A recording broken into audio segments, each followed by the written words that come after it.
नमस्कार, मैं हूं आपके साथ आशा सरमाल। आप देख रहे हैं रिपोर्टर, और रिपोर्टर में आज हम सबसे पहले बात करेंगे डॉक्टर फारूक अब्दुल्ला को लेकर, क्योंकि डॉक्टर फारूक अब्दुल्ला पर जिस तरह से ईडी ने शिकंजा कसा है वो देखते ही बन रहा था, क्योंकि 12 करोड़ लगभग की जो प्रॉपर्टी है उसे सीज किया गया, उसे जब्त किया गया। और ये भी आपको बताते चले कि उसके अंदर कुछ मकान हैं, कुछ प्लॉट हैं और कुछ जो एक कमर्शियल जगह हम जिसे कह सकते हैं वो भी जब्त करने की कोशिश की गई है। लेकिन सबसे बड़ी बात यहां पर यह थी कि जम्मू कश्मीर क्रिकेट एसोसिएशन के अंदर जो घोटाला हुआ था उसमें डॉक्टर फारूक अब्दुल्ला का नाम आया था, और उसी के बाद ये पूरी तफ्तीश जो है वो की जा रही थी। इसके पहले अगर हम बात करें कि इस पूरे मामले को किसके द्वारा संभाला गया था, तो जम्मू कश्मीर पुलिस के द्वारा इस पूरे मामले को संभाला गया था। उसके बाद क्राइम ब्रांच आ गई और अब ईडी ने पूरी तरह से मोर्चा जो है वो संभाला है। इस पर अधिक जानकारी लेंगे कि आखिर किस तरह से पूरे सूरत हाल कश्मीर के अंदर इस खबर को लेकर बने हुए हैं। हमारे साथ फोन लाइन पर जुड़ चुके हैं सनम एजाज। सनम, सबसे पहला सवाल यही है कि जिस तरह से आरोप लगाया गया उमर अब्दुल्ला की तरफ से भी कि 1970 से पैतृक जमीन है जिसे अब यहां पर ईडी जो है वो शिकंजा कसने की कोशिश कर रही है, जिसका कोई औचित्य नहीं बनता है, और इस वक्त तक के क्या पूरे सूरत हाल कश्मीर में? देखिए, आरोप नहीं है, कहीं न कहीं हम कहें तो सिर्फ अब वेट है जो इंक्वायरीज की है, चाहे वो क्राइम ब्रांच ने की है, पुलिस ने की है, या इससे सीबीआई ने जो इंक्वायरीज की हैं, उनकी जो प्रिलिमिनरी जो इंक्वायरीज है उसमें आरोप सिद्ध हो रहे हैं। साफ हो रहा है कि जो क्रिकेट एसोसिएशन का जो पैसा था उसको कहीं न कहीं घपला किया गया, घोटाला गया। फारूक अब्दुल्ला का उसमें नाम आया और उसमें फारूक अब्दुल्ला को मुख्य आरोपी के तौर पे माना जाता है। और अब जो ईडी ने कल उसकी प्रॉपर्टीज जब्त की है, प्रॉपर्टीज को अटैच किया है, उसमें भी यही है कि जो उसकी अपनी प्रॉपर्टीज है, जो श्रीनगर का बंगलो है, श्रीनगर का जो हाई रेजिडेंसी रोड का पोश इलाका है जहाँ पे उसके जो जमीन है उसको, और उसके साथ साथ जम्मू के सिद्रा में जो उनका मकान है, उस सारे को जो अटैच किया है कल ईडी ने, उसमें अब यही है कि जो श्रीनगर की जो प्रॉपर्टी है, चाहे उनका वो रेजिडेंशियल हाउस है, वो भी सरकार की जमीन है, वो लीज आउट पे उन्हें ली गई थी और बहुत पहले उन्हें लीज पे ली हुई है। उसके साथ साथ जो रेजिडेंसी रोड का शॉपिंग कॉम्प्लेक्स है वो भी करोड़ों की प्रॉपर्टी है और उसको भी लीज पे ही उन्होंने लिया है। और फिर जम्मू के सिद्रा का जो है वो स्टेट लैंड है और स्टेट लैंड के साथ साथ फॉरेस्ट लैंड है। ये आरोप लगे हैं, ये बताया जाता है जो ईडी का स्टेटमेंट जारी हुआ है। तो कल जो उस पर किया है रिएक्शन, अगर हम कहें तो पॉलिटिकल पार्टी जो कश्मीर की हैं वो बता रही हैं कि ये जो फारूक अब्दुल्ला को दबाने की कोशिश है ये है। लेकिन लोगों के दो हिस्से हैं, लोग डिवाइडेड है। एक हिस्सा वो है, वो उनका भी आरोप कहीं न कहीं इस तरह का है कि दिल्ली कोशिश करी है यहाँ कोई जुबान खोलने वाला ना हो। लेकिन जो जज्बाती तबका है, जो नौजवान तबका है, वो बहुत खुशी का इजहार कर रहा है। और ये भी माना जा रहा है कि उसके दो कारण हैं। एक ये कि नौजवान तबका ये बता रहा है कि जो भी करप्शन में मुलव्वस हो उसको कहीं न कहीं उसकी सजा भुगतनी चाहिए। दूसरा तबका नौजवानों में है, उनका कहना है कि फारूक अब्दुल्ला जब चाहे चीफ मिनिस्टर थे यहाँ के, तो उसने कश्मीरियों पे ईडी ये जो इस तरह की प्रॉपर्टी जब्त की, बहुत कुछ किया, तो अब उसको जैसी करनी वैसी भरनी वाला मामला है। तो अलग अलग तरह से यहाँ। लेकिन सनम, यहाँ बड़ा सवाल ये भी है कि पहले महबूबा मुफ्ती खुद कहती हैं कि ऐसे मामलों पर कार्रवाई होनी चाहिए, लेकिन आज की अगर हम बात करें तो पीडीपी की तरफ से पूरी तरह से चुप्पी जो है वो साधी गई है, ऐसा क्यों? देखिए, पीडीपी की तरफ से चुप्पी इसलिए कि इस वक्त वो गुपकार अलायंस में है और पीडीपी महबूबा मुफ्ती जो है वो इस वक्त कश्मीर की सिचुएशन और पॉलिटिक्स को देखते हुए कोई ऐसा बयान नहीं देना चाहती है जिससे उन्हें लगे कि गुपकार अलायंस में कहीं दरार हो, कहीं फूट हो। माना इस वक्त फारूक अब्दुल्ला के हवाले से वो अगर कोई स्टेटमेंट देती है जो कहीं न कहीं लोगों में पॉजिटिव भी उसका मैसेज आएगा, लेकिन उसका ये वजह कि नेशनल कॉन्फ्रेंस से एक स्ट्रॉन्ग तंजीम है, यहाँ पे ऑर्गेनाइजेशन है, और महबूबा मुफ्ती नहीं चाहती है कि वो कहीं न कहीं लोगों में इस तरह के मामलात को लेके उनकी अपनी सियासत जो है वो आज गुज्जर बकरवाल समुदाय से भी मिलने की कोशिश की गई, उस हवाले से कोई अपडेट आपके पास? एक बार दोबारा बताएंगी? आज गुज्जर बकरवाल समुदाय से भी मिलने की कोशिश की गई चरारे शरीफ के अंदर, क्योंकि चरारे शरीफ के अंदर लगातार वो दौरा करने के लिए पहुंची हुई थी, उसको लेकर कोई अपडेट देना चाहेंगे? देखिए, गुज्जर बकरवाल तबका भी अब कश्मीर में कहीं न कहीं निराश नजर आ रहा है, खासतौर पे कश्मीर का तबका जो गुज्जरों का तबका है, और उनके हवाले से उन्हें सबसे पहले यहाँ जो कुछ बताया जाता है, जम्मू की सियासत जो उन्हें बताई जाती है, जिसमें यहाँ के लोगों को, गुज्जरों को बताया जाता है कि जम्मू में गुज्जर सेफ अब नहीं है, सरकार उन पर शिकंजा कसती है, सरकार ने वहां से डिसलोकेट करी है, ये आरोप इस तरह से उनको बताया जाता है। तो उस चीज को लेके गुज्जर चूंकि बहुत से नेशनल कॉन्फ्रेंस हुआ करते थे, फिर वक्त बदलता गया तो कहीं न कहीं गुज्जरों शुरू में भी डिवाइड हो गए, कुछ लोग बीजेपी की तरफ चले गए, कुछ लोग कहीं चले गए, तो अब उस तबके को उसको अपने साथ लेने के लिए महबूबा मुफ्ती यानी कि कवायद चलाने की कोशिश की जा रही थी। बहुत बहुत धन्यवाद सनम पूरी बातचीत के लिए। तो फिलहाल आपने देखा कि सनम एजाज हमारे साथ जुड़े हुए थे, जो हमें पूरी जानकारी दे रहे थे कि किस तरह से पूरे हालात जो हैं वो कश्मीर के अंदर बने हुए हैं। उसके साथ ही रुक करेंगे शहर श्रीनगर का, और शहर श्रीनगर से भी इरफान फाजिल आज वाजवान को लेकर क्या कुछ अपडेट कर रहे हैं। सर हर्षा खाने आए, कैसा लग रहा है? बहुत अच्छा लग रहा है मेरे को। आज बहुत टाइम के बाद खा रहा हूँ, 6-7 महीने के बाद। अभी पिछले विंटर खाया था, तो अब बहुत टाइम के बाद इस विंटर खा रहा हूँ पहली बार, तो बहुत बढ़िया लग रहा है। तो आपको लगता है कि अभी सर्दियाँ बहुत बढ़ गई है? और नहीं, अभी तो नहीं बढ़ी है, अभी आने वाली है। माइनस तो रहता है मगर अभी तो भी मॉडरेट फॉर मी। अभी और भी आने वाली है, तो ज्यादा मजा आएगा इसको खाने में। जानना चाहूंगा कि इसका हर साल इंतजार रहता है, अब आ गया तो क्या मैसेज होगी हर्षे को लेकर लोगों के लिए? बिल्कुल, अभी और ठंड बढ़ने वाली है, तो आप आइए और प्लीज खाइए हर्षा, मजा लिए हर्षा का मजा लीजिए आप ठंड में, बहुत बढ़िया लगेगा। Thank you. हमारी जो मतलब दुकान है, इसका नाम दिलशाद रेस्टोरेंट है। Okay. ये जो शॉप है, इसको नियर अबाउट 6 years हो गए। तो जो मतलब विंटर से जो सीवियर इसमें जो कस्टमर्स आते हैं, वो जो मतलब एक सेंस हम देखा जाए, जो सीवियर 40 डेज होते हैं, इसको टैकल करने के लिए यहाँ पर हरीसा खाते हैं। मतलब as far as we know, जो हरीसा है ये मतलब एज ए यूज किया जाता है एज अ मतलब सोर्स ऑफ हीट, ये क्योंकि ये हमारी बॉडी में हीट प्रोवाइड करता है। तो कैसा मार्केट आपको लग रहा है, कैसे लोग अप्रोच कर रहे हैं? लोग अल्हम्दुलिल्लाह, शुक्र अल्लाह का, ठीक ठाक, मतलब बहुत प्रेफर कर रहे हैं इसको। तो मेहनत इसमें पूरे बहुत ज्यादा मेहनत लगती है। It takes 18 hours. किससे बनता है आखिरकार? इसमें हमारे को मीट जाता है, और इसमें जो मतलब हम देखा जाए जो भी गरम मसाले हैं जी, वो इसमें यूज किए जाते हैं। जो हमारे मतलब जो ही एक होता है ना, इसमें जो ही जो गरम मसाले वो पड़ते हैं, उसकी वजह से इसमें थोड़ा मतलब देखा जाए कुछ गर्मी, मतलब गर्मी जो होती है वो, यानी मीट और राइस से भी बनता है, तो और लोग पसंद भी फरमाते हैं। 40 दिन का चिलई कलान, और चिलई कलान के साथ साथ कह सकते हैं वादी कश्मीर में सर्दी की आमद और -12-6 के करीब ही चला गया, और लोगों ने काफी ज्यादा ठंड देखी, और ठंड के साथ साथ ये भी कह सकते हैं कि कोहरा भी लगा हुआ है। मगर वादी कश्मीर के साथ साथ ये भी एक खूबसूरत पहचान है जिसे हरसा कहा जाता है, जो कि मीट से बनता है, और खसूसन एक अच्छी खासी मेहनत और रात भर इसके साथ जुड़ती है, और सुबह नमाज अदा होने के बाद ही मस्जिद से लोग रुख करते हैं, घरों से आते हैं और हरसे की दुकान पे यहाँ हरसा खाने के लिए काफी लुत्फ उठाते हैं। हरसा जबकि सेहत के लिए काफी ज्यादा मुफीद है, और लोगों का ये भी मानना है 40 दिन के चिलई कलान को टैकल करने के लिए हरसा काफी है। गुलिस्तान न्यूज और JK 24/7 के लिए सईद इरफान फाजिल। चलिए अब बारामूला लिए चलते हैं, और बारामूला से भी इस वक्त इरशाद भट्ट हमारे साथ जुड़ रहे हैं, क्या पूरी जानकारी दे रहे हैं।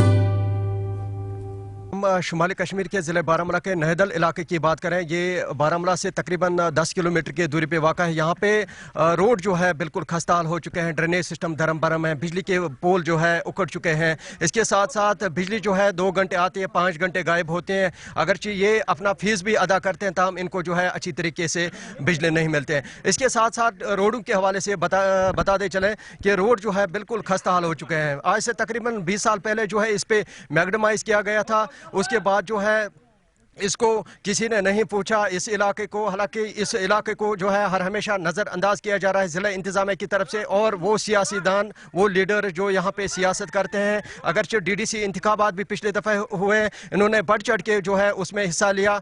किस मुद्दे पे इन्होंने वोट डाला, यहाँ के मुकामी लोगों के साथ हम बात करने की कोशिश करेंगे। सर, आपका खैर मकदम है गुलिस्तान और JK न्यूज़ में। क्या क्या मुद्दे हैं आप लोगों के? अस्सलाम वालेकुम सर।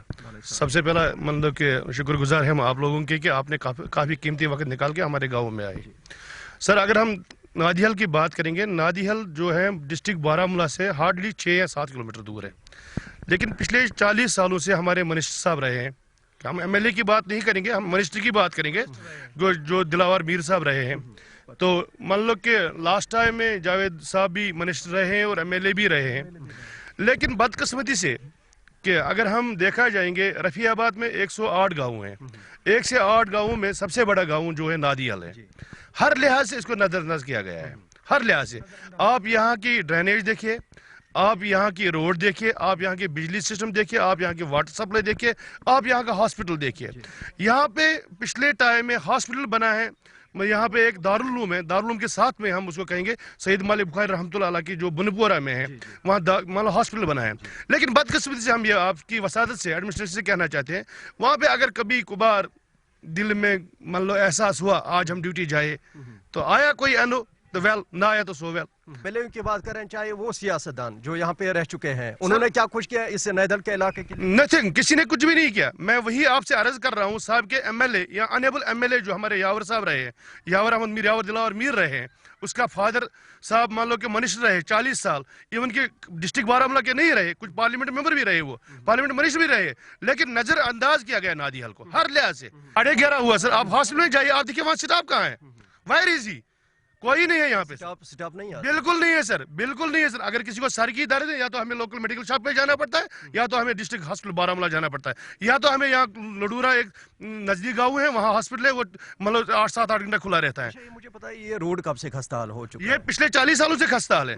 एक बार मैकडायम्स हुआ, मतलब थोड़ा सा हुआ, मतलब जावेद साहब की गवर्नमेंट में थोड़ा सा मैकडायम्स हुआ, उसके बाद वैसी हालत, बिल निकालते फिर वैसी हालत। ये गंद गलाजत यहाँ पे है, क्या आप लोगों को डंपिंग यार्ड यहाँ पे नहीं है? बिल्कुल नहीं है सर, बिल्कुल नहीं है सर। ये हमारा एक जो महिला है, आप यहाँ टीवी अपना प्लीज अपना कैमरा घुमाइए, इसको हम शाहमाला कहते हैं। जो ये इन बेचारों का लैंड जो है बस इतना ही है, जितना इनके जहां इनके घर है इतना ही लैंड है इनके पास, इसके अलावा इनके पास कोई लैंड नहीं है।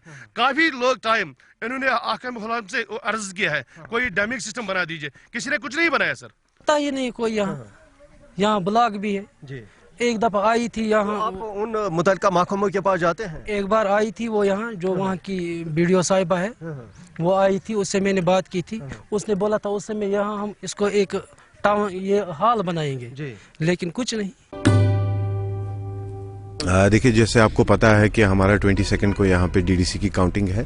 उस सिलसिले में यहाँ आईटीआई पटन में हमने ऑल अरेंजमेंट्स की हुई हैं। यहाँ पे हमारे 4 डीडीसी कॉन्स्टिट्यूएंसीज एंड 2 यूएलबी के हमारी यहाँ काउंटिंग होगी। स्ट्रांग रूम भी यहीं पे है एंड हम लोगों ने यहाँ पे जो भी माकूल इंतजाम करने थे वो यहाँ पे किए हैं with help of all the department जो भी यहाँ पे हैं, उनसे हम लोगों ने की हुई है।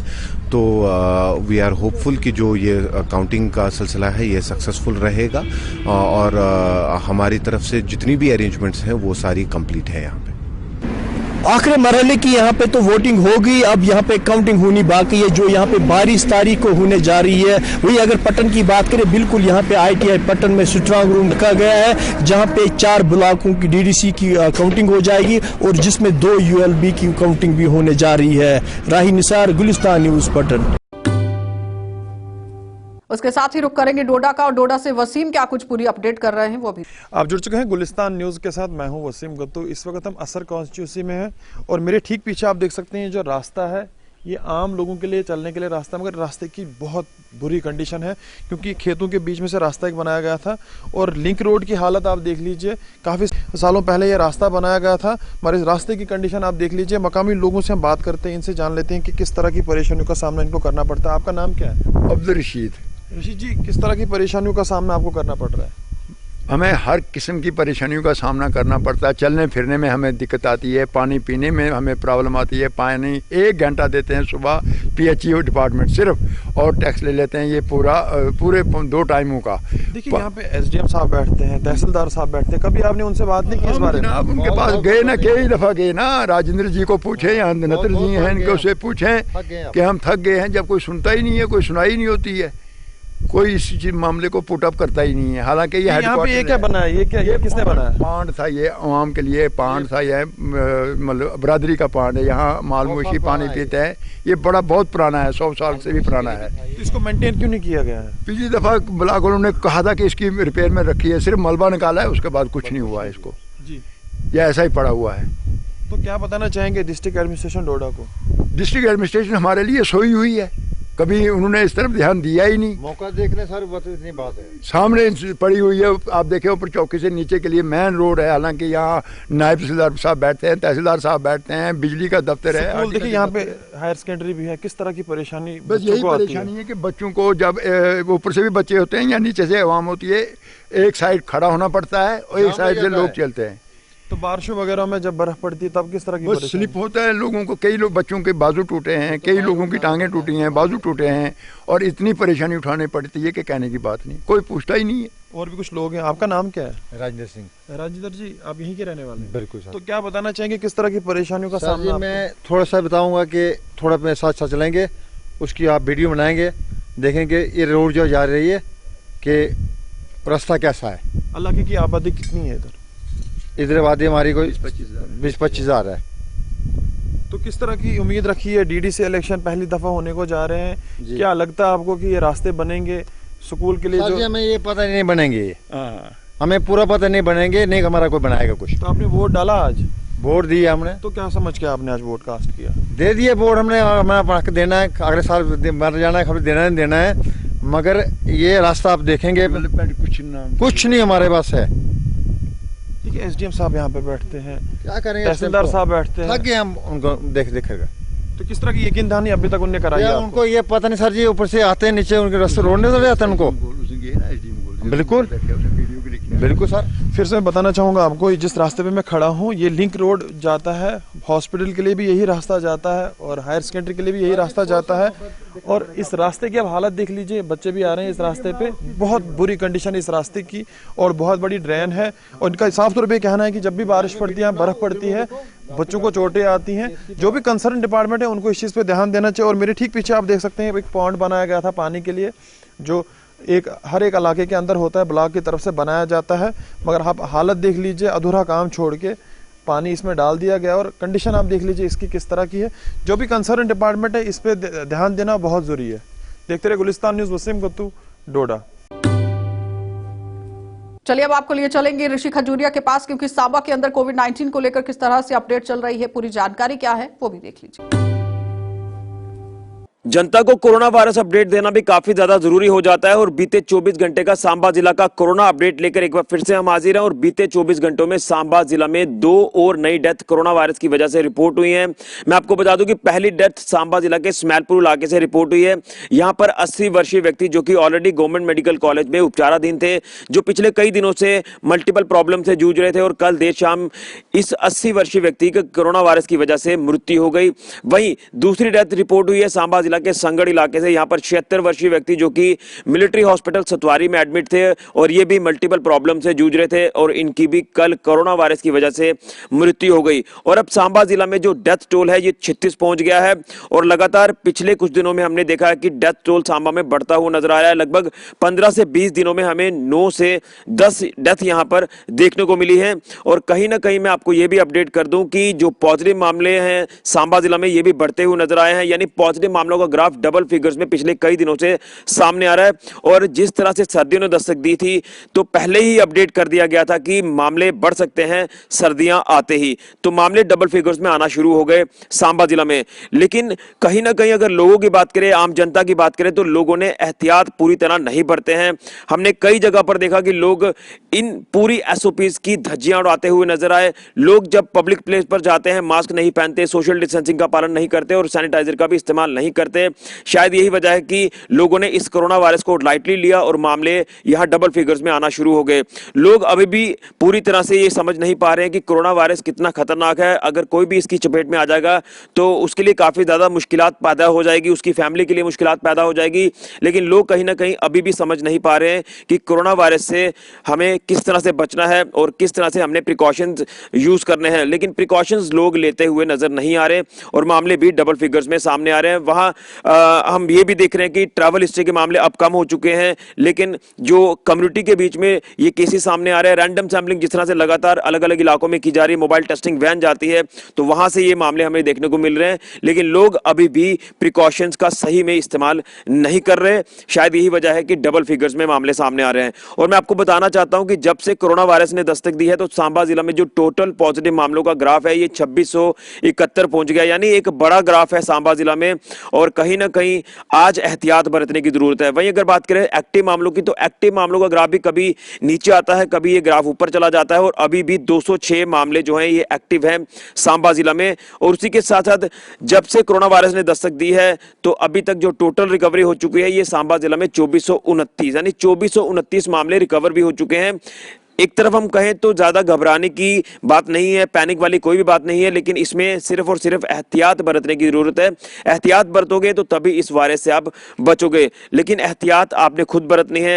ये समझ जनता में होनी चाहिए कि प्रिकॉशंस को किस तरह से बरता जाए, क्योंकि हम देख रहे हैं कि जब से लॉकडाउन की अवधि समाप्त हुई है बाजारों में काफी ज्यादा रश देखा जा रहा है, भीड़ भाड़ देखी जा रही है।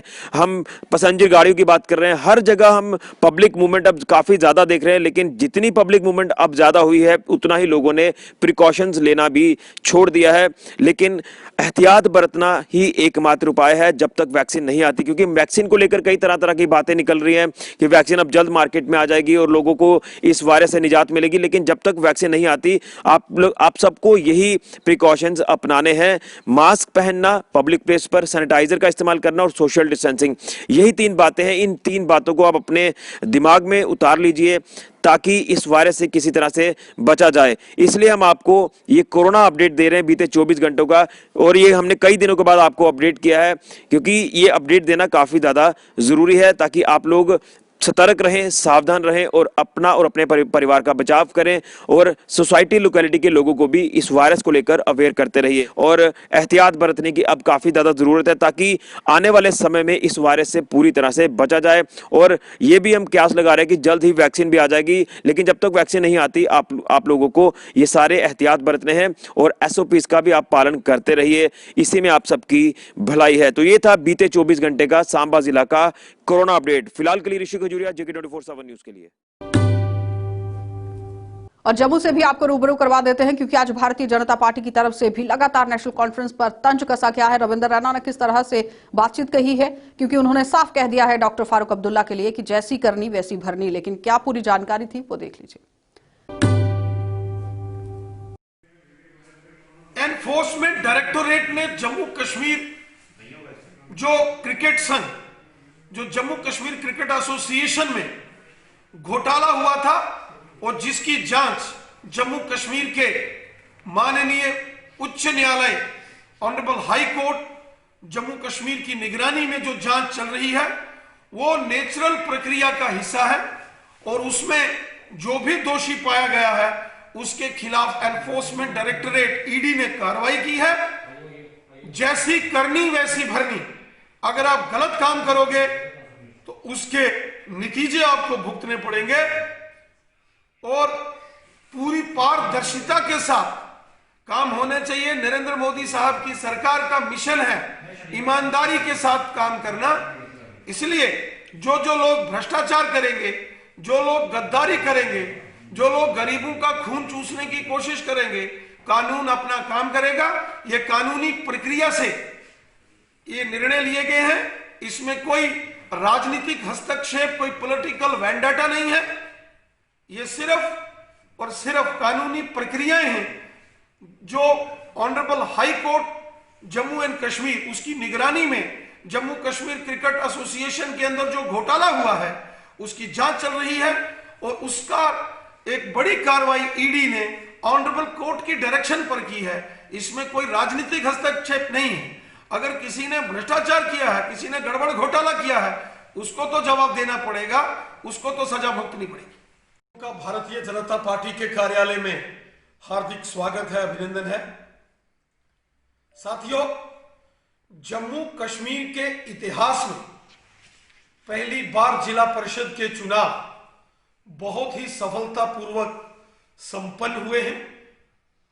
मैं जम्मू कश्मीर की जनता को बधाई देता हूं, जो जम्मू कश्मीर की जनता ने आतंकवादियों, अलगाववादियों की धमकियों को दरकिनार करते हुए जम्मू कश्मीर में पहली बार हुए जिला परिषद के चुनावों में बम्पर वोटिंग की है। पूरे जम्मू कश्मीर के अंदर यह एक इतिहास बना है कि पहली बार जिला परिषद के चुनावों में जम्मू कश्मीर की जनता ने बढ़ चढ़कर भाग लिया है। जम्मू कश्मीर के अंदर जिन दिनों जिला परिषद के चुनावों की घोषणा हुई, उस वक्त पाकिस्तान के शरारती तत्व जो उनके समर्थक हैं, उन्होंने, आतंकवादियों ने, अलगाववादियों ने धमकियां देना शुरू की। लेकिन जम्मू कश्मीर की देशभक्त जनता ने एक बार फिर लोकतंत्र में विश्वास रखा और बढ़ चढ़कर इस जिला परिषद के चुनावों में भाग लिया। मैं हृदय की गहराइयों से जम्मू कश्मीर की जनता का धन्यवाद करता हूं, जो उन्होंने जिला परिषद के चुनावों में बढ़ चढ़कर मतदान में भाग लिया। वहीं जम्मू कश्मीर के चुनाव आयोग का भी हम धन्यवाद करते हैं कि उन्होंने बहुत ही सफलतम चुनाव करवाए, बहुत ही अच्छे तरीके से चुनाव हुए और इन चुनावों में जिनका भी सहयोग रहा, जिन्होंने भी इन चुनावों को सफलतम बनाने में अपना रोल, अपना सहयोग अदा किया, ऐसी सभी एजेंसीज को, सुरक्षा बलों को, भारतीय सेना को, पैरामिलिट्री फोर्सेस को और जम्मू कश्मीर पुलिस के बहादुर जांबाज वीर सैनिकों को भी हम उनका धन्यवाद करते हैं कि उन्होंने अपना पूर्ण सहयोग देकर इन चुनावों को सफलतम तरीके से संपूर्ण करवाया है। वहीं जो हमारे सिविल एडमिनिस्ट्रेशन के जो सरकारी मुलाजम, हमारे भाई बंधु जिन्होंने इन चुनावों के दौरान अपनी ड्यूटीज को सरअंजाम दिया बहुत बखूबी, हम उनका भी धन्यवाद करते हैं कि उन्होंने अपने जिम्मेवारी का निर्वाह बहुत ही बढ़िया तरीके से किया। साथियों, जम्मू कश्मीर के इतिहास में ये पहली बार ये मौका आया है जब जम्मू कश्मीर के अंदर पंचायती राज एक्ट जो पूरे देश के अंदर लागू है, आज जम्मू कश्मीर के अंदर भी वो कानून लागू हुआ है। धारा 370 के समापन के बाद जब पूरे देश के कानून जम्मू कश्मीर में लागू हुए, ये उसी का परिणाम है कि आज पूरे जम्मू कश्मीर में यहां जिला परिषद के चुनाव हुए। हम जम्मू कश्मीर की जनता की ओर से हमारे देश के माननीय प्रधानमंत्री श्रीमान नरेंद्र मोदी साहब का हृदय से धन्यवाद करते हैं। जो चुनाव जम्मू कश्मीर के अंदर जिला परिषद के चुनाव हुए, इससे पहले बीडीसी के चुनाव हुए, उससे पहले यहां सरपंचों और पंचों के जो चुनाव हुए, इसका सारा श्रेय हमारे माननीय प्रधानमंत्री नरेंद्र मोदी साहब को जाता है। तो आपने देखा कि किस तरह से सूरत हाल जो है वो जम्मू कश्मीर के अंदर बनते हुए दिख रहे हैं, क्योंकि डॉक्टर फारूक अब्दुल्ला पर जब ईडी की तरफ से गाज डाली गई है, जाहिर तौर पर 113 करोड़ रुपए का ये पूरा घपला था जिस पर ईडी अब जांच करती हुई नजर आ रही है। लेकिन लगभग 12 करोड़ रुपए की संपत्ति को जब्त कर दिया गया है और अब पीडीपी की तरफ से भी कोई बयानबाजी नहीं की जा रही है, किसी भी पॉलिटिकल पार्टी की तरफ से बयानबाजी नहीं की गई है। सिर्फ और सिर्फ भारतीय जनता पार्टी ने यहां पर तंज कसा है और उन्होंने सीधा निशाना साध दिया है कि जैसी आपने की है वैसी आपको भरनी पड़ेगी, यानी आप जैसा करते हैं वैसा ही आप भुगतते भी हैं। अब देखना यह होगा कि ईडी आगे की किस तरह से कार्रवाई को अंजाम देती है। आप देखते रहिए कार्यक्रम।